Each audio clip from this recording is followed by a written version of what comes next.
네, 윤석열 대통령이 취임 후 2달 동안 평일에 거의 빠짐없이 해오던 출근길 약식 회견, 도어 스태핑을 잠정 중단했습니다.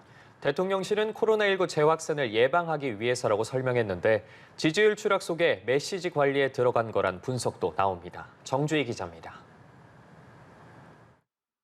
처음으로 출퇴근하시는 대통령이신데 좀 소감이 어떠신가요? 글쎄 뭐 특별한 소감 없습니다. 일해야죠. 윤석열 대통령이 취임 이튿날부터 해온 출근길 약식 회견, 도어 스태핑이 2달 만에 중단됐습니다. 표면적 이유는 코로나 재확산 우려였습니다. 용산 대통령실 기자실 내에 확진자가 2자릿수로 증가했다며 대통령실이 잠정 중단을 선언한 겁니다.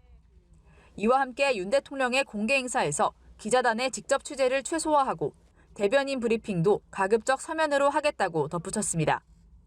확진자가 더 이상 늘지 않고 상황이 안정되면 곧바로 도어 스태핑을 재개하겠다고 설명했습니다. 전날까지만 해도 3명의 기자가 도어 스태핑을 대표로 취재하는 이른바 풀기자 운영 방침을 전달받았던 기자단은 즉각 반발했습니다. 하지만 대통령실은 집무실과 기자실이 분리돼 있지 않아 감염병 확산에 취약한 점을 감안해달라며 양해를 구했습니다. 도어 스태핑 중단 이유로 대통령실은 코로나 예방을 댔지만 그 이면에는 메시지 관리 차원의 조치란 분석이 나옵니다.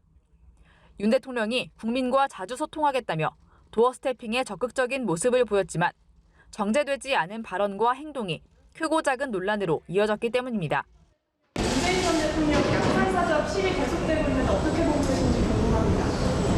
글쎄 대통령 집무실도 시위가 허가되는 판이니까. 지금 이 반복되는 문제들이 사전에 충분히 검증 가능한 것들이 많았거든요. 이게 다른 정권 때하고 한번 비교를 해보세요. 사람들의 가질이나 이런 거를. 대통령실 내부에서도 도어 스태핑 논란을 계기 삼아 이를 중단하거나 횟수를 줄여야 한다는 의견도 나온 것으로 알려졌습니다. 도어 스태핑이 애초 의도와 다르게 대통령 국정 지지도에 불안 요소가 되면서 당분간 형식과 횟수에 있어 재점검의 과정을 거칠 것으로 전망됩니다. 연합뉴스TV 정주희입니다.